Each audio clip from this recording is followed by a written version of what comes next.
Hello and welcome to Vaccines Tomorrow, a webinar hosted by Vaccines Today, looking ahead at the future of immunisation. My name is Gary Finnegan. I'm the editor of Vaccines Today. We have some really excellent guests with us this morning, but before I introduce them, I'd like to tell you a short version of a long story.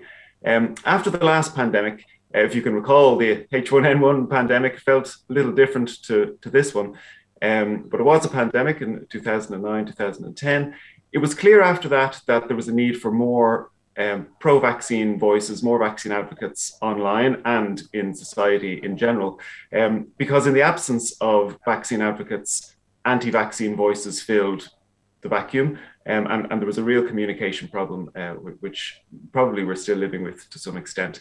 However, things have improved a lot. I think all institutions are present, healthcare professionals and other civil society actors, and that was why Vaccines Today was created just over 10 years ago. And I'm happy to say we're still here. We've been celebrating our 10-year anniversary all year, looking back at some of the biggest stories over the past decade. But today we want to look forward, to look at the future. And to do this, we have three guests who've been asked not to prepare slides. So we're going to have interviews. It's a conversation. A conversation I hope you'll join by using the Q&A function, which I'm sure you're all familiar with. But if you ask a question in the Q&A, we'll get to as many as possible in the second half of the hour. So yes, as I said, we have three guests covering different aspects of the future. And we also will have polls. So the first poll will be coming your way in a moment. And the question is, what should be a priority for vaccine research? So the options, as you can see there, are universal flu vaccine, universal COVID vaccine against all variants, the topical one, more topical than we thought when we picked this last week. HIV vaccine research has been going for 30 years, but no breakthrough yet. A better TB vaccine, let's say, or therapeutic vaccines, which we may discuss in a few moments. So yeah, please vote, and we'll have a look at the answers in about 5 minutes. First, let me introduce our first guest. Professor Pierre Van Damme is from Antwerp University. Many of you, I hope, will know him well, but there he chairs the Vaccine and Infectious Diseases Institute and founded the Centre for Evaluation of Vaccine, a WHO collaborating centre for the prevention of infectious diseases. Pierre has published literally hundreds of papers on this topic and is well placed to help us understand the future of vaccination. Pierre, thanks so much for being with us today. Hello, good morning, everyone. Morning. I know you've been busy already this morning answering questions about variants from early on radio and other places. Just while you're there, and we'll talk about the future in a moment, but in the present and near future, what's your instant impression of where we are on this new variant of coronavirus? Well, what I try to make clear is that we need to be able to answer a number of questions whenever a variant pops up somewhere in the world. And I think the first one is how contagious is it? The second one is it really making people very ill, very sick? As we know that, for instance, the Delta was contagious and even more pathogenic than what we were used to. So that second question is really key. And then the third one, of course, is what about our current vaccines? And do we need updated vaccines, tailored vaccines for this new variant? And as long as we don't have all these answers, we have to survey, to be careful, and in particular, I would say not to be too negative, and I think we have really to follow the situation and to win time, in fact, to answer the three questions in the meantime. Okay, so don't panic yet. Indeed, yeah. Okay, looking a little further into the future then, what do you see as the key ways that vaccines and vaccination might change in the years ahead? Could they become more personalized, for example? Well, I think there are a number of evolutions, and you mentioned already in the poll these kind of universal vaccines, in particular if we have pathogens with a number of strains, which makes sense, and there is quite some research on the universal flu vaccine on the one hand, but already there is research also on a universal COVID-19 vaccine. So that's quite interesting to know that, in particular, if we have these kinds of variants popping up at different places in the world. So that's already one way how biotechnology can assist a more rapid development of vaccines. And when saying rapid development of vaccines, that's also what we have seen nowadays with COVID-19. And people were rather surprised to see that we can really make safe and efficacious vaccines in, let's say, a year or even 2 years. Well, this is also a quite fantastic evolution in terms of possibilities that we can offer mankind today. Increasingly, we also start to see that people want to tailor the vaccine, and we can do that with quite a lot of adjuvants, so that we can really target and try to have a better immune response in elderly people or people with a certain risk, not really a risk behavior, but let's say risk patients because they have underlying diseases. So we need to trigger their immunity in a different way. And that will also be the future of vaccines. And what also starts to happen, and I think that is equally important, is that some teams in Europe are working on what we call the predictive immunology, so that we can start to screen people and to say, look, with this kind of immunity, you need that kind of vaccine. So it goes indeed also in the direction of more tailored, more personalized vaccines, and this will be possible in the near future. And I think this opens quite some avenues in terms of research, but also avenues in terms of possibilities to try to tackle, to address new pathogens or already existing pathogens. We have seen that with adjuvanted hepatitis B vaccines. We have hepatitis B vaccines for more than 40 years now, but we still improve, I would say, these vaccines by adding very specific adjuvants to, for instance, help the situation of non-responders to vaccines. And that's also something that we really need, in particular in the healthcare sector, but also in travel medicine. So these are quite interesting evolutions. Okay, so on the one hand, you might have universal vaccines against all strains of flu or all variants, but in terms of the receiver, the recipient, it would be a bit more tailored to your needs, depending on your age and your maybe predisposition to responding to vaccines and so on. Absolutely. And while working on, I would say, on the content, on the composition of vaccines, you see that there are also quite some companies working on the way how to administer vaccines.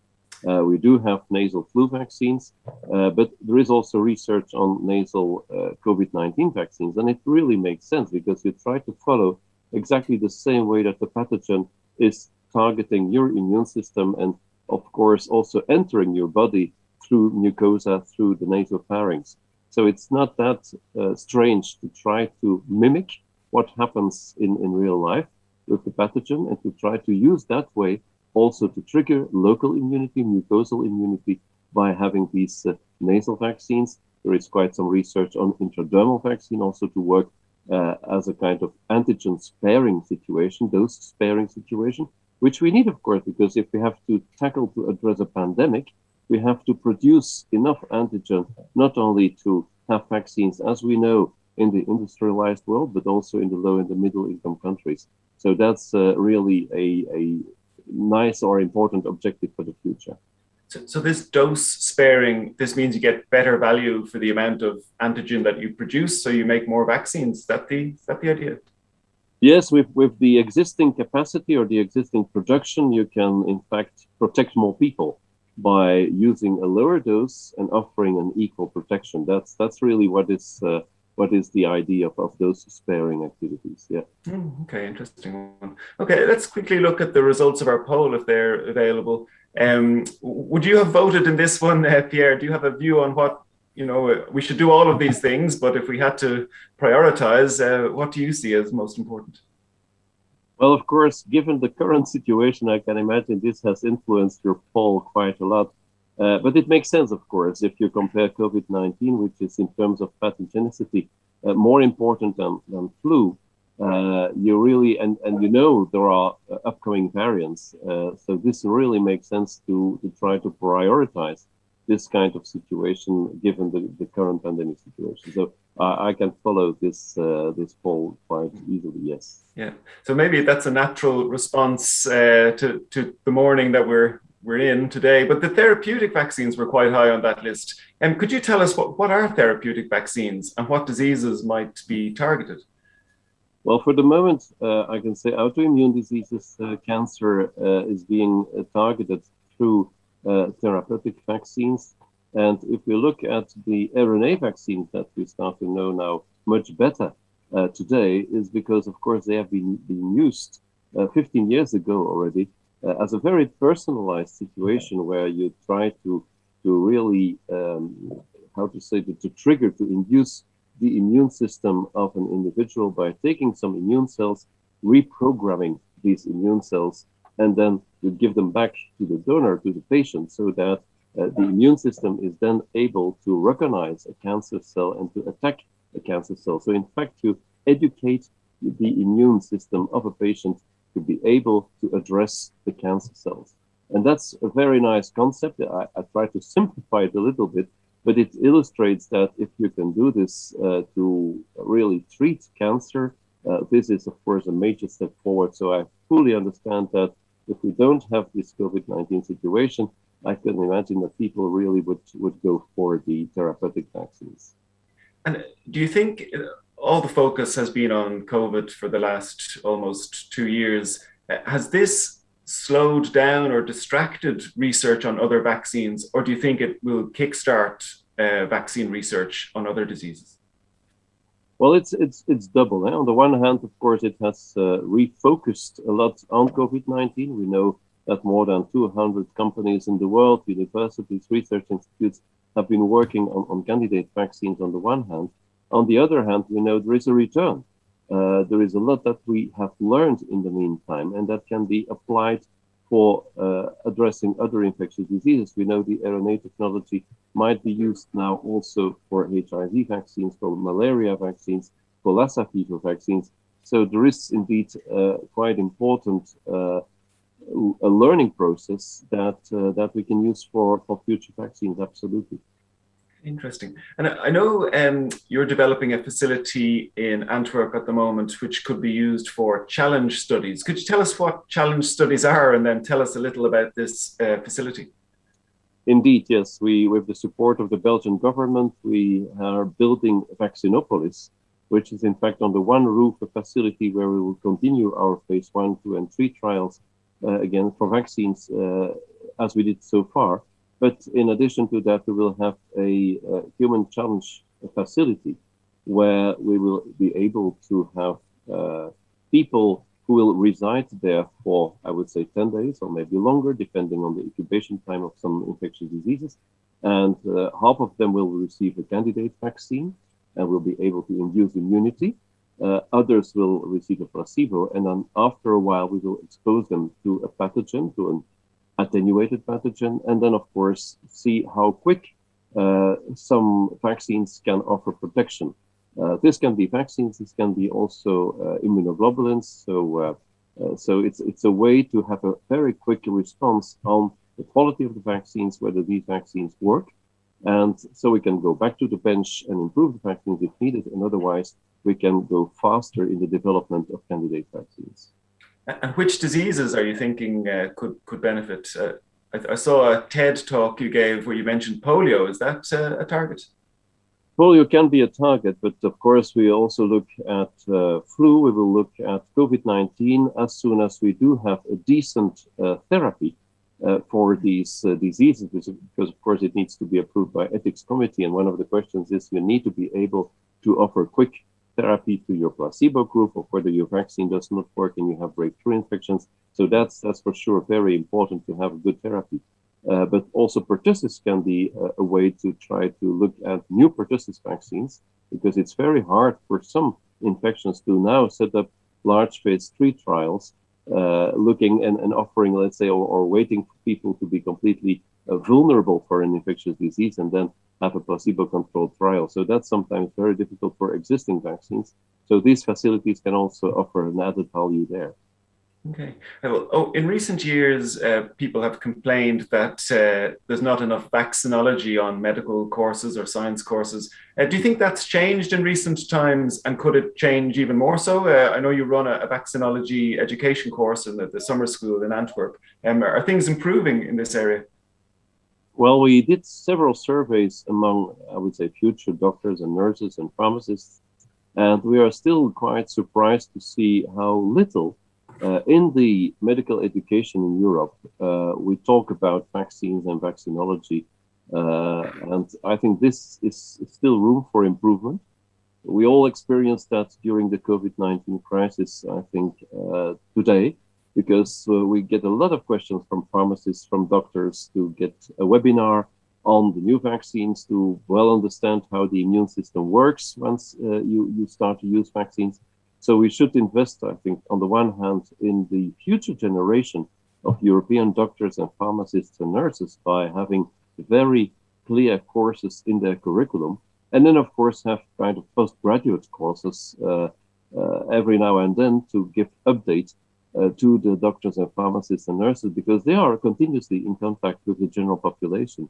And what we need to avoid is that whenever someone has a question regarding vaccines, regarding how it prevents infectious diseases, or how our immune system works, that the doctor or the pharmacist has a question mark on his or her face and cannot answer. So we have to avoid that. And in fact, to be able to answer these sometimes very easy questions, very simple questions, that will increase also the trust that people have in the frontliners, in these medical doctors on the one hand, but also in the interventions that are so needed at this moment. And before we move to our next speaker, in general, it looks like rather than infant immunization being the focus, this will continue, but really life course immunization is the future. Is that the way you see it? That's true. And I think that's quite often also medical doctors, but also people in general, citizens, think that once they have been vaccinated in the past, as a child, as an infant, as a school child, the work is finished.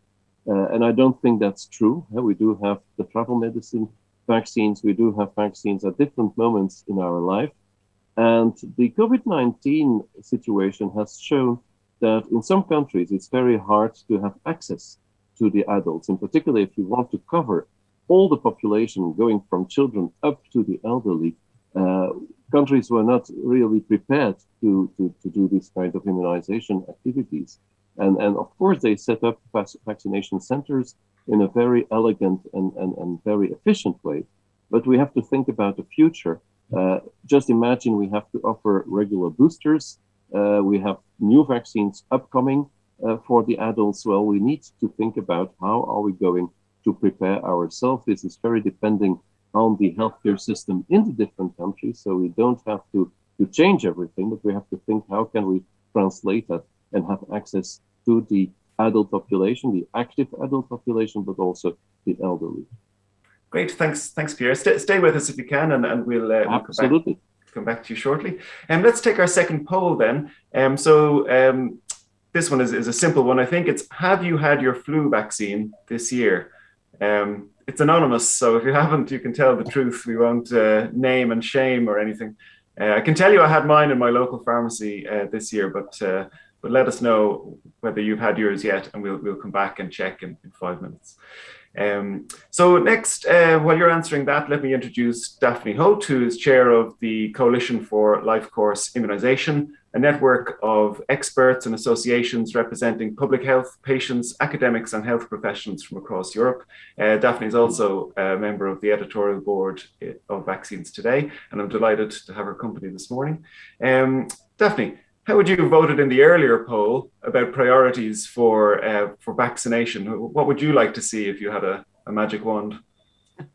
Well, almost certainly I would have voted COVID vaccines first, but also the therapeutic vaccines. I think that's very important, and I think that's one of the things that would catch people's attention, perhaps, as Pierre has so elegantly described. And when we say therapeutic, I mean, I put them all together there, but Pierre mentioned cancer, and there's other, diabetes, dementia. Which ones, if you had to choose, what are the diseases that we should be focusing on? I suspect that in terms of people's perception and people's uptake of these vaccines, that maybe the dementia vaccine or treatment for dementia, Alzheimer's particularly, because I believe that's the most common form. I think there would be a lot of interest in that. I think one might also at this stage say that with global warming coming on, it may well be that as malaria starts to hit perhaps southern Europe, maybe chikungunya and some of the tropical diseases there would be quite a lot of interest and perhaps changes in people's perceptions for vaccines such as those. Okay, interesting. Yeah, dengue too, I think, is creeping, Yes, creeping our way. Pierre discussed some of the vaccines that are in development, and we see lots of headlines about new vaccines and so on. But from the point of view of the people who might be asked or recommended to have these vaccines, what kind of challenges does it present in bringing these vaccines to the public? I think the future challenges are going to be pretty much the same as the challenges that we have now, really. The last 18 to 20 months has shown that mass vaccination campaigns can be carried out when there is sufficient political will to make these things happen. We also have to think about the logistics. The logistics challenges of the mRNA vaccines with their ultra cold chains have been considerable. But with the political will to do these things, it has been shown that we can, as Pierre mentioned, put in place large vaccination centres and get people to go to them. So it leads me to believe that maybe it won't be politics or logistics that will be the biggest challenge, but it will be, in fact, people's perceptions and people's beliefs about vaccinations. And I was reminded of many years ago, perhaps people will remember Imelda Marcos of the Philippines, her of the thousands of pairs of shoes. And she said, in completely different circumstances, of course, this is nothing to do with vaccines, but she said, perception is real, the truth is wrong. And that kind of rhetoric is the greatest challenge that we face now. And I believe that will be the greatest challenge that we face in the future. Okay, right. That's probably true, but quite worrying, perhaps. But in the 10 years since Vaccines Today has been going, as I said at the beginning, childhood immunization was the main focus at the beginning. But do you see momentum building towards life course immunization? Yes, I do. A number of organisations and groups now have vaccinations as part of their remit. And that's the examples would be those organisations that focus on older adults and on the citizen in general. I have to say, I think there's probably limited sign yet that this is being translated into increased uptake of the routine vaccinations outside of childhood. I think we've still got a lot to do to move this paradigm from vaccines are just for children to the realise that vaccinations can benefit everyone. So we might think, as examples, pregnant women, for example, with the pertussis vaccination. We might think of gardeners and agricultural workers with tetanus vaccination. We might think of all the travel vaccinations. And think particularly of elderly people like me with influenza and the pneumococcal vaccinations. That's just a few examples, but they're all there that we need to concentrate on. And we need people to, back to perception, we need people to understand. And just on that point, we can now expect all to live longer. And from that, we will have to work longer, I'm sure. But we need to remain healthy and active so that we can also play longer too. And I think people need to consider that. Okay, thanks, Daphne. Let's have a look at the poll results and see how many of you have been taking your own advice and following the. It's just coming on screen there. I can't quite see it on my screen. It looks reasonably evenly split. Oh, I see. Okay, so 43% yes. You could always see that, I think. So 43% of you have had it and 57 haven't. And this is in a group that has decided to join a vaccines webinar on a Monday morning. So you can imagine how difficult it is to get to that 75% target of flu vaccine uptake in the older age group. Of course, I'm sure you're from a range of ages, but nonetheless, Perhaps it's a distraction of COVID or whatever else, but it's an interesting result all the same, I think. Definitely. Before we move on, I suppose you do a lot of advocacy work. Do you think COVID has made it easier or more difficult to get attention for vaccines advocacy? Oh, yes and no, I think. Yes, and it has shown us that everyone can catch dreadful infectious diseases, and that we need to be protected now, not in 3 or 6 months' time, while we wait to see whether things are happening. So I think it has raised the perception of the need for protection throughout life, that's for sure. But I also have to say no, because now everyone is thinking only about COVID, and why wouldn't you, given what's happening, what has happened over the weekend. But we are forgetting about important vaccines such as HPV, a cancer vaccine, or a vaccine against cancer, as Pia has already alluded to. We're also forgetting about the meningococcal vaccines that people around the world have fought so hard for. And we're forgetting the pneumococcal vaccines, which are for children and the older age groups, are also very important. So I think that this is definitely a yes and no question. And I guess that from the yes side of it, about the pandemic making it easier, people must consider or continue to think about life course immunisation, vaccinating the vulnerable, etc. after this is, please God, all over soon. Okay, so a double-edged sword, unfortunately. Well, if you stay with us, Daphne, we're going to take our third poll now, and this one is also short and sweet. So should social media platforms be sanctioned for promoting anti-vaccine content? And we'll give you about 5 minutes on that one. While you're thinking about that, let me introduce Katie Owens, who is Information and Communication Officer at the European Commission. Katie manages social media communications at the Commission's Health Directorate and spends a huge amount of time on vaccines, as well as the EU response to COVID and Europe's Beating Cancer plan. And I'm sure it's a busy week ahead, so we're very glad you managed to join us this morning. But Katie, you've been busy for a while. You've been on the front line since this broke about 20-something months ago. How difficult was it to communicate about vaccines or even about COVID in general at a time of such uncertainty? Was it particularly challenging to talk about masks and all of these things when the science was not settled? Yeah, good morning, and thank you for the question. Indeed, it's a huge challenge, isn't it? And I think it's one that we're seeing again right now. There are a lot of unanswered questions, and in that space, people want answers. And I think it takes a lot of bravery from government officials to say that they don't know.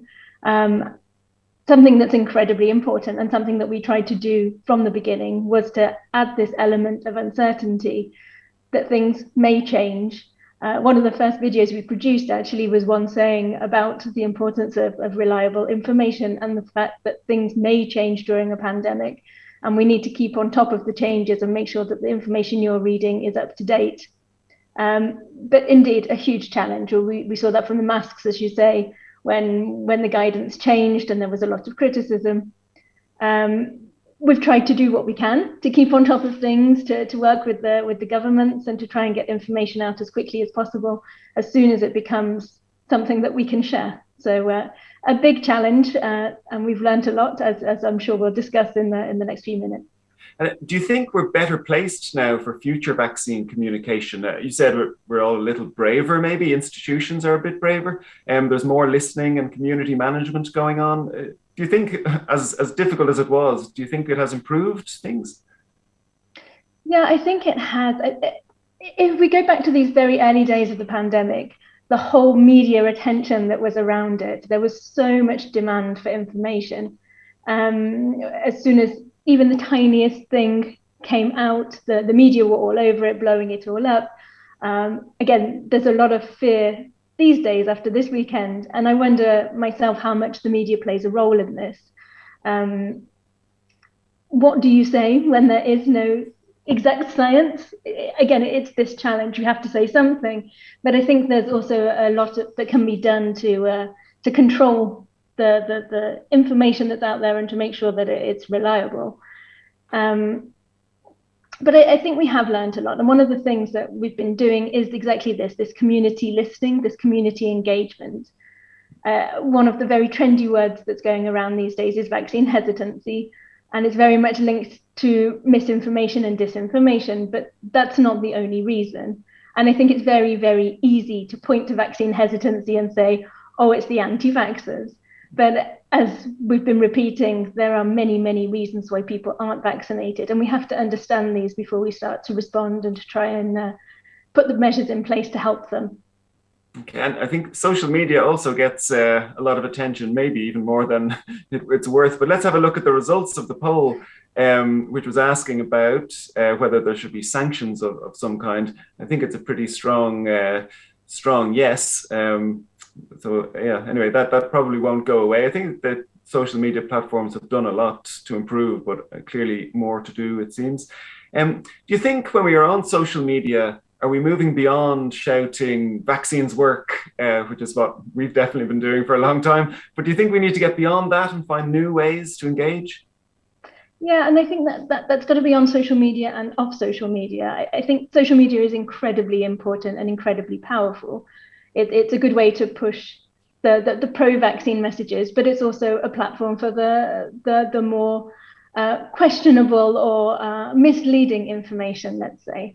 And I think often we should also remember that people share these things out of a true concern. Yes, there are the more negative, more intense disinformation campaigns out there, but quite often when people are sharing WhatsApp messages amongst themselves, it's done with a real sense of caring for the person that people are sending it to. We see a lot within families, for example. So I think social media has a big role to play. At the Commission, you may be aware of the code of disinformation that is there. There's been a lot of work with the social media platforms and trying to encourage them to promote reliable information, to demote the false information. But there's also this very fine line, isn't there, between freedom of speech. So we know that some of this information is harmful, particularly in a pandemic. But who is the person that should decide which is which? I'm not personally convinced that should be the social media platforms. So there's a lot of work to be done there. And obviously this will continue as we're working on the European Democracy Action Plan work. Okay, interesting. And offline, or maybe also locally online, how can we get more local influencers, including offline influencers, to become an unconventional messenger, that people will listen to? I think that would be one of my big messages today, actually, that I think we can all be vaccine ambassadors in our own networks and our own communities. I have two children, an 8-year-old and a 10-year-old, and just spent the weekend with family. And before we went away, they called them all and said, I hope you're all vaccinated. I can't get my vaccine yet, so I need to make sure that you are. And it's amazing how much the children are talking to other generations.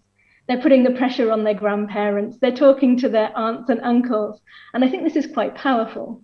And I think also anecdotally, one of the other things that we've noticed during the pandemic are these sort of non-traditional channels, let's say, discussions in the hairdressers. When you're in a taxi, one of the first conversations they bring up is COVID and what's happening and how it's going on, how it's affecting their business. And I think this is really interesting. How can we in the European Commission reach these tiny levels? I don't think that's very possible. But I think what we're trying to do is to work with a sort of network of networks approach. We're trying to make these toolkits to provide information to the European associations, to healthcare professionals and organizations, so that they can then relay it to their communities. So it's a sort of a case of empowering people to speak out and to communicate with their local audiences. And is there a tension between trying to have consistent messages through all of these groups on the one hand, but also having tailored messages in the right languages and so on at super local level? Indeed, but I think we also have to remember, and it's a bit of an EU thing, but we have to also remember where the competences lie, and that is at the national level. So it's not for the European Commission to tell member states what they should be saying. Obviously, everything has to be adapted locally and translated not only in terms of languages, but also in the languages that people speak. I think when we were preparing, we were having a bit of a chat about things like TikTok. Obviously, a commission press release isn't going to work there, but you have to adapt the language to the audience that you want to reach and make sure that those messages reach them through trusted levels in ways that they will relate to. Okay, interesting. And on the other positive ends of things, last week you were probably following also the EMA press conference or public meeting, for a couple of hours. And maybe I wasn't tuned in, but I don't remember those things happening pre-COVID. How important are those types of things, and how important is it to continue them? I think we have to say that the agencies have really stepped up, and I think everybody has. I think WHO has been doing some fantastic things, but if we stick within the European Union sort of area, I think the two agencies, both the ECDC and the European Medicines Agency, have really stepped up their communication. And we're hoping that this is something that we can carry forward together.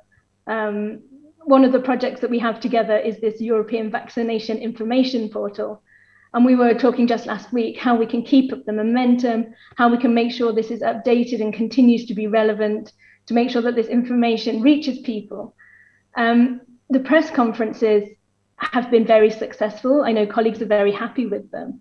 And I think another thing that the agencies have been doing very well are sort of local webinars together with the representations in the member states, so that you can have these real expert voices talking to people in a sort of informal, communicative way, which I think is really, really beneficial. Again, it goes back to this question on hesitancy. You can push out messages as much as you want, but if you're not prepared to have that two-way conversation, really understand the concerns, I don't think we'll ever get anywhere. Okay, great. I think this is just an opinion, but I think they've gone really well, and it hasn't blown up in their faces, and all the fear maybe that they had where, well, look, the journalists were mostly quite well behaved and asked useful questions. But anyway, just I suppose to include this part, what do you see as the long-term challenges for that we need to overcome in vaccine communication? I think a lot has been done, and I think we would make a big mistake if we all forgot how much we're working now, and if anything comes up again, to start trying to reinvent the wheel.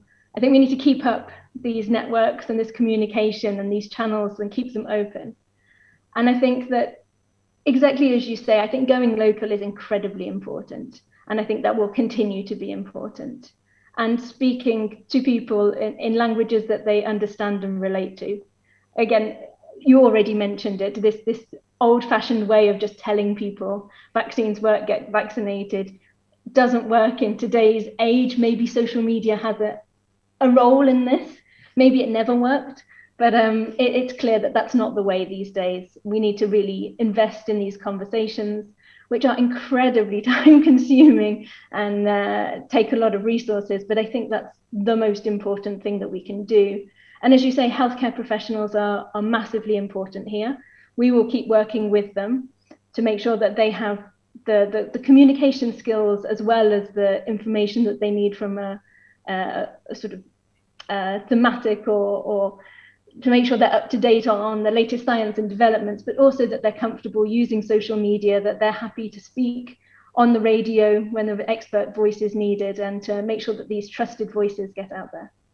Okay, super. Okay, thanks so much, Katie. We'll come back in a moment. I see a comment here from Angus Thompson from UNICEF, who I think we'll bring in a moment. But first, there's another question. Pierre, I might direct this to you. Is there a scientific reason why mRNA vaccines seem to be giving longer immunity to COVID than the other vaccines we have? And how will that drive vaccines in the future?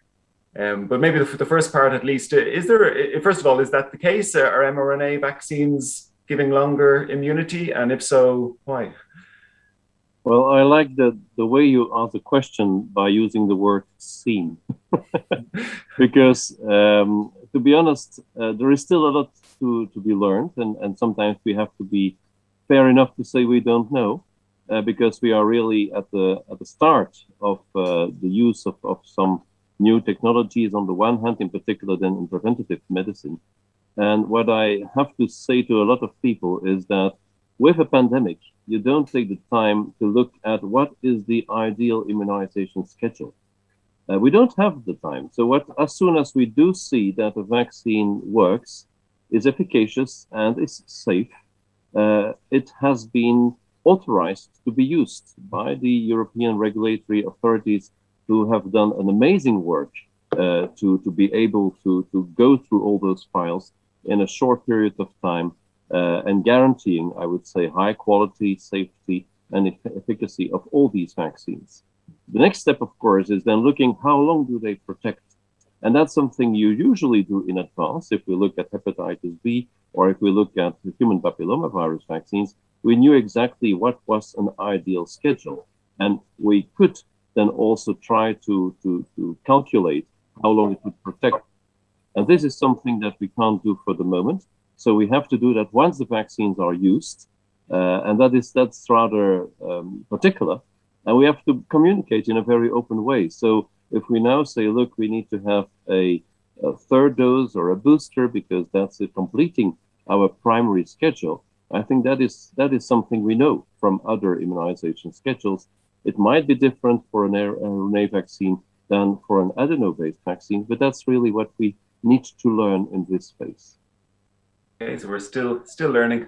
Okay, let's bring Angus Thompson in if we can. I see a comment from him. Also a comment from Peter English, who says that he voted yes on the question about social media platforms promoting misinformation, which implies they're doing it deliberately. And Peter notes that this is distinct from passively permitting anti-vaccine ideas to be raised. So that is a fair distinction to make. Can we add Angus as a panelist, or should I?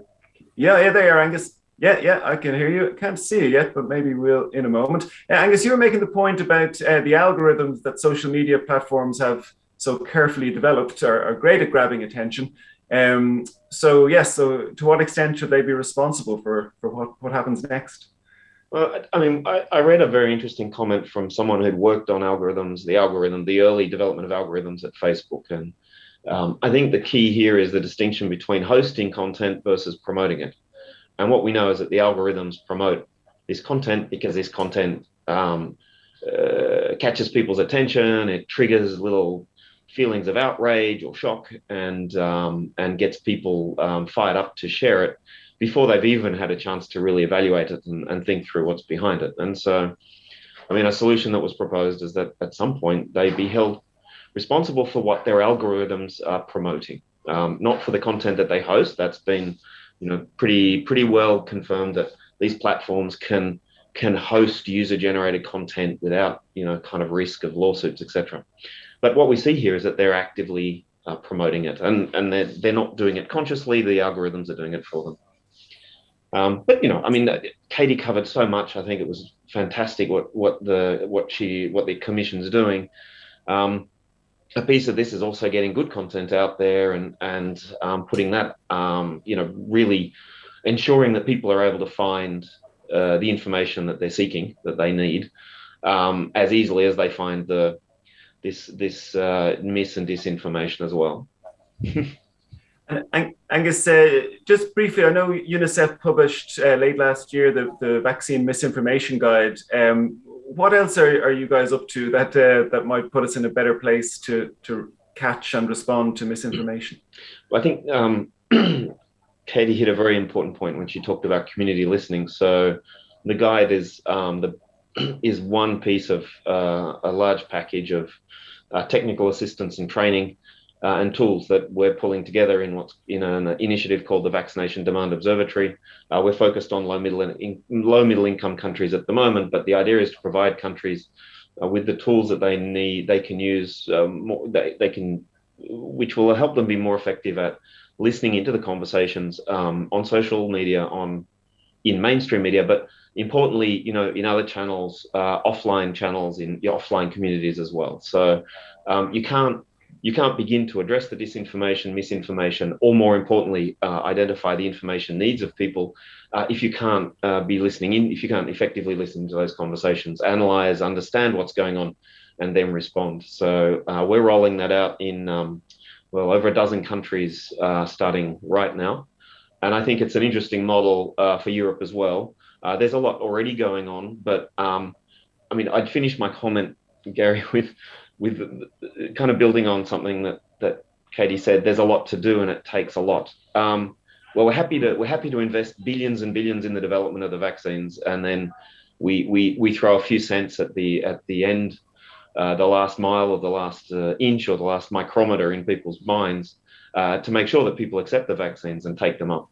And if there's one thing we need more desperately than anything, it's the level of investment that we're seeing in vaccine R&D in this work, so that we can reassure people and get them out and get them to vaccinate. Over. Okay. Yeah, great. Thanks a lot, Angus. And I know you often, I've heard you say that the communication should be evidence-based, just as the science we're trying to communicate should be. I see lots of questions and comments, and maybe we'll hear from Joanna Oberska, a pharmacist who's based in Poland, if we could turn her mic on. In the meantime, a few comments I see. Benedict Fabian says, just to mention that declining antibody titer doesn't automatically mean reduced immunity. Let me see, I'm reading long ones here. So Peter English again notes that we didn't know the precise schedule for HPV vaccines, but and initially it was a 3-dose, which was reduced to 2. And of course that was a vaccine made in normal times. We're currently with COVID in extraordinary situation where we're learning live. Let's see, so is Joanna there? Yeah, can you hear me well? Yeah, I can hear you great. Thanks a lot. So you are a young pharmacist, and you're in Poland, and you must have heard us speak about pharmacy-based vaccines. What role do you see in the future for pharmacists in vaccination? Well, I think that's an immense tool for growing vaccination rates in local communities. I think we have so many studies actually measuring the impact that pharmacists have on increasing vaccine rates in communities, and they over and over show that pharmacist-based vaccinations do make people vaccinate more often, and even engaging pharmacists as advocates for vaccination increases vaccination rates as well. So I think this is like untapped potential in so many countries where pharmacists do not have rights to vaccinate and perform vaccinations in local community pharmacists. In Poland, we only gained right to vaccinate people this April, and that was initially for COVID vaccines only. And I've seen recent statistics, and pharmacists have till early November administered almost 600,000 doses of COVID vaccine. So I think that's a huge number of doses and people that were vaccinated in local communities. And yeah, we are meeting actually at the perfect time, because last week pharmacists in Poland gained the right also to vaccinate against flu. So I think okay. So I think that I think it's awesome to see that that the government is seeing the potential of pharmacists, and I think that's if in countries where this is not available yet, I think that's something that would greatly boost vaccination rates in communities. As you say, pharmacists can advocate with people in risk groups that they see all the time, and with others. But I know that you have also done some advocacy and communication, really. Could you tell us briefly about the project you've run in schools, for which I should say you won a prize for the EU Health Prize? Yeah, of course. So we started actually 4 years ago, and we were set up to have conversations with high school students around vaccinations. So what we really have done is to reach young people before they tend to have access maybe to a lot of misinformation. Maybe in COVID times it's different, but that was definitely not the case when we have started. So we are talking specifically about why vaccines are important, and what are the obviously busting some myths around around vaccinations, but also we are talking a lot about misinformation and where this is coming from, and what are some psychological biases that we have to remember when speaking to people who tend to be vaccine hesitant. So what we are really focusing on is just not portraying anti-vaxxers as villains here, just trying to understand where they are coming from. And I think something that has been coming up in this conversation today over and over again is understanding where people are coming from. And so often, as Katie said, they are doing it out of pure care for their loved ones. So I think basing our communication in the future with that perspective in mind, I think that's really changing how we approach those conversations in the future. Okay, great. Thanks so much. Thanks for joining us, Joanna. Really appreciate your time today. I'd like to bring in David Sinclair, who's director of the International Centre for Longevity. If David is there, I'll also just briefly read some of the comments I'm seeing here. So Riccardo Moschetti says, vaccines are a cornerstone of public health, but also that the European Cancer Organization is delighted by the EU's commitment to eliminating HPV-associated cancers. So that's in the EU Cancer Plan, I believe.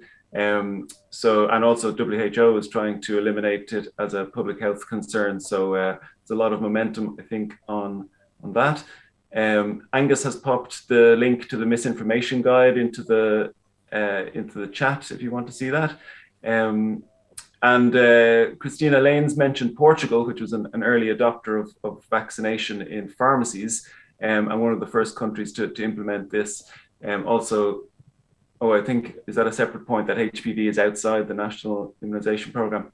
You might clarify that one for me, Christina. I'm not totally sure what you mean. Let's see, is David there? Hello, morning. Hi, David, how are you doing? I was just going to ask you briefly, because I know the ILC has done a lot on the future and on technology and life course immunization. So how do you see the future developments in vaccine delivery for people of all ages? So we've done lots over the last year. A piece of work with Sanofi looking at how technology can improve uptake of vaccination. We're just starting a really interesting piece supported by Pfizer looking at whether we can create some prototypes in Japan to increase uptake as well. So some really, really interesting ideas. And if anyone wants to work with us on that, we'd be really grateful. Over the years, so we looked at things like, the things you've been talking about, gamification, sharing economy, social media, Internet of Things. And actually, there's loads of ideas out there. There's ideas to help people get their vaccination. So you've seen pilots and trials with people like Uber to take a nurse round to people's home. There's a piece on the World Service this week about how drones are being used in sub-Saharan Africa to get vaccines across the whole continent, actually. There's really interesting innovation around information out there, some interesting bots being developed, online information. We used to talk about Google Flu as a device to help prompt conversations around high infectious rates of infections. Now you have things like the Zoe app in the UK that have been using user-generated data to identify peaks and troughs, and then in levels of infectious diseases, and then finally sort of helping. There's innovations out there to help policymakers target. The UK has for a long time used real-time data to support uptake of the flu vaccine. I suppose just a final couple of comments. Looking at the social media point, I think that and I'm I wouldn't want to defend social media in many ways, but actually one thing that we sometimes don't reflect on is if you look 10 years ago, there was almost no pro-vaccination sort of content on social media. Now what you have is Dr. Mihai in Romania with hundreds of thousands of likes and videos being watched 500,000, 1 million times. Mr. Baroni in Italy, who can reach 3 or 4 million people. Vax Happened on Reddit that attracts 400,000 or 500,000 views. Actually, there is content that there wasn't there 5-10 years ago. It used to be only anti-vaccination content. So I think that's a really positive thing. I think being a policy organisation, I think the final thing I'd say is that in this space, I think there's two things we really need to focus on. One is we really need to understand what works. So whereas anyone can, it takes years, as we've talked about, and there are very strict rules on whether a vaccination works and how effective it is and how cost effective it is, there's pretty much nothing to stop someone creating an app that says this works. Or a device. And I think we've really got to understand better what actually works, so that we don't invest in technology that basically is potentially even counterproductive. And then secondly, if we are using new technology, new forms of innovation to engage people of all ages, we've got to make sure that they're usable and accessible. Far too often historically we've been designing sort of apps and websites that have just been poorly designed, not just for older adults, but frankly for all of us. And I think that making sure we legislate to stop that is extraordinarily important. Okay, great. Thanks a lot, David. Yeah, and as you say, on the app side, I think developing things with the people you want to use the app rather than presenting it at the end of the process is probably a good idea. Thanks a lot for that. Thanks for the comments that are still coming in. I think we'll hear from Mariano Vota, who's director of the Active Citizenship Network. Mariano, if you can hear me, I'd ask you about the role of the media and that they can play in shaping vaccine policy.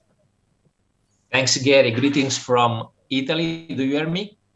Yes, perfect. Yeah. Thanks. Okay, yeah. In Italy, where some days ago, our President of the Republic remembered once again how in addition to the virus, there is the need to fight the anti-science.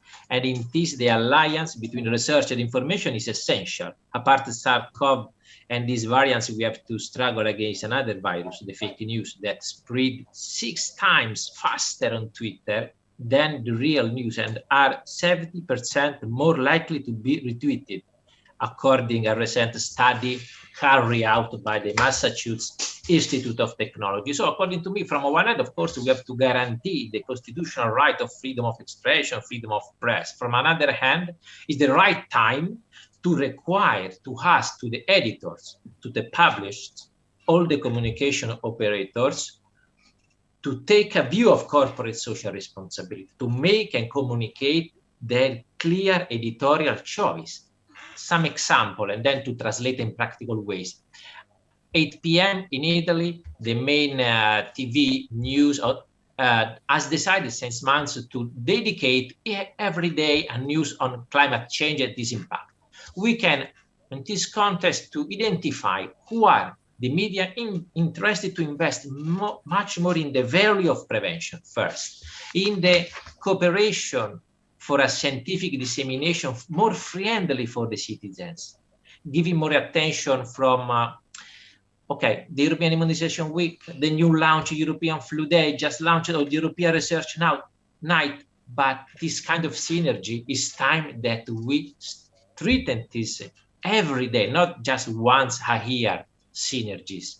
From my perspective, citizens organization dealing with the protection of health as a common good, please pay more attention for the role of the civil society organization involved to support the vaccination policy. Also, thanks their ability to produce civic and use the civic information on the example of citizens journalism.